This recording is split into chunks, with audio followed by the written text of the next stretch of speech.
So the marginal cost is the increase of the total cost that arises from an extra unit of production. So as you can see, we're starting to see a pattern here.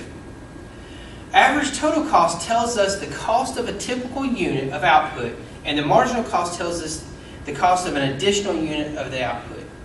So if you subtract the two, it will give you the percentage or the cost of one additional unit. As you can see, you have many cost curves in your figures, and I want you to look through those and just be familiar with them and make sure that you're familiar with the terms, not so much the numbers that go into them.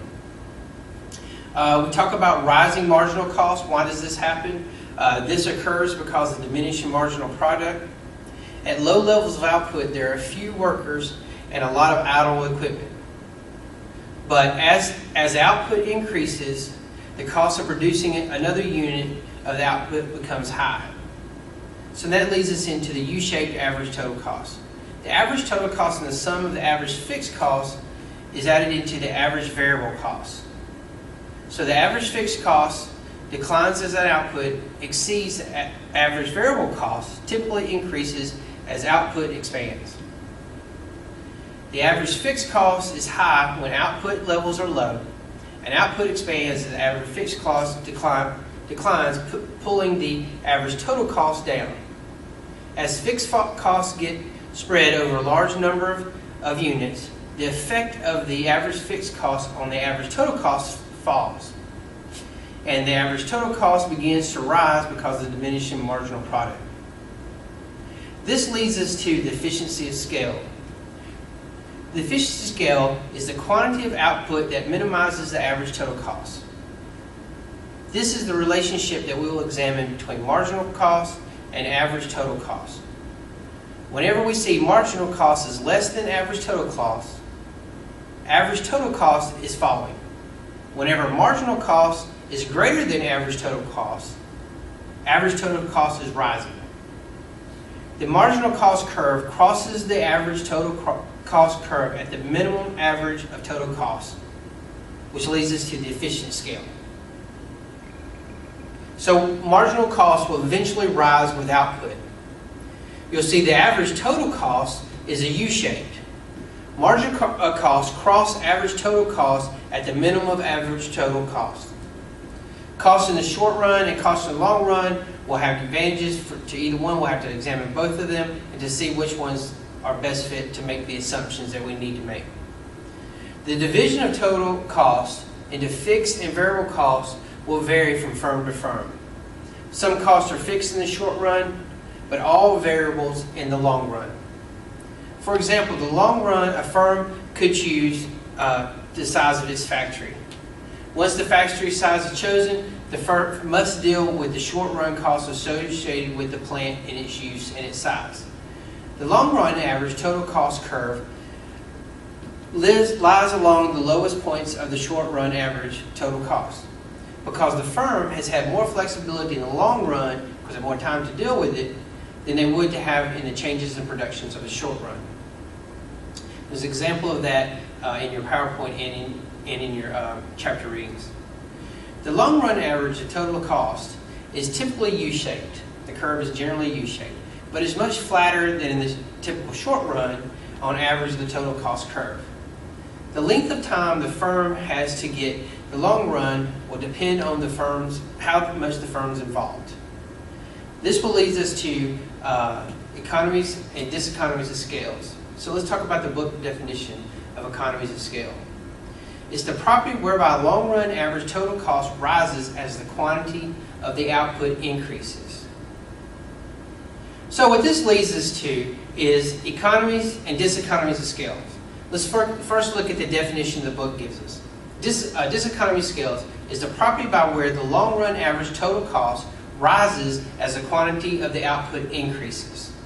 Economies of scales is the property whereby the long-run average total cost falls as the quantity of the input increases.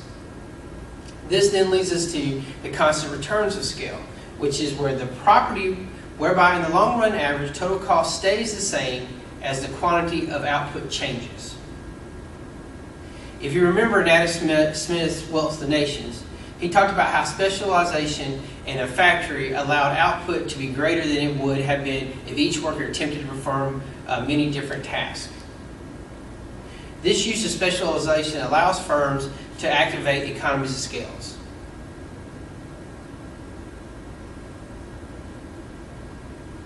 Please make sure you're familiar with economies of scales and diseconomies of scales and constant returns of scale. So by the end of this chapter, we should already have been looking at what items are included in a firm's cost of production, the link between the firm's production of the process and its total cost, the meaning of the average of total cost and marginal cost and how they're related, the shape of a typical firm's cost curves, the relationship between short run and long run, and also the goal that firms use to maximize profit, which equal total revenue minus total cost. All right, when analyzing the firm's behavior, it is important to include all of the opportunity costs of production. Some of the opportunity costs, such as wages that are paid by a firm to its workers, are explicit. Other opportunity costs, such as wages that the firm owner gives to itself by working at the firm rather than taking another job and making money, are implicit. So remember when we talk about the difference between economic formulas and economic patterns of way of making assumptions and predictions versus the accounting formulas and predictions and assumptions. Economics profits take both explicit and implicit costs into account, whereas accounting profits only consider explicit costs. So make sure you know the difference between the two. A firm's cost reflects its production process. A typical firm's production function gets flatter as the opportunity or the quantity of an input increases, displaying a property of diminishing marginal return. As a result, the firm's total cost gets steeper as the quantity of the produced rises. A firm's total cost can be divided between fixed costs and variable costs.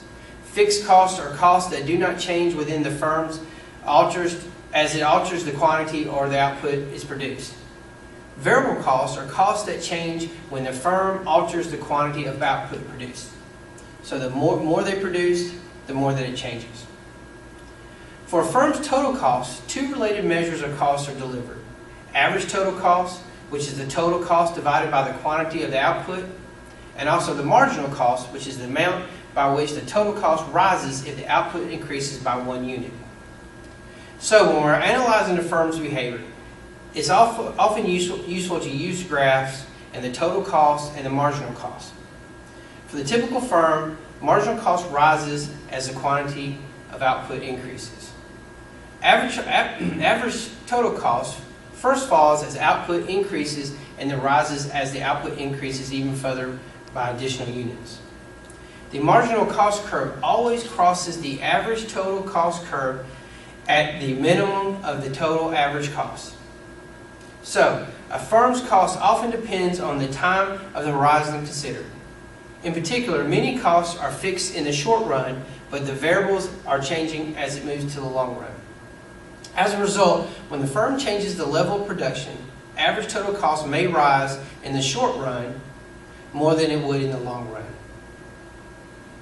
So it is possible for owners to have different goals, but the one motive for all firms, or it should be for all firms, and what makes sense is to have accurate predictions and assumptions to the firm's managers to believe that they are making the profit as maximum as possible.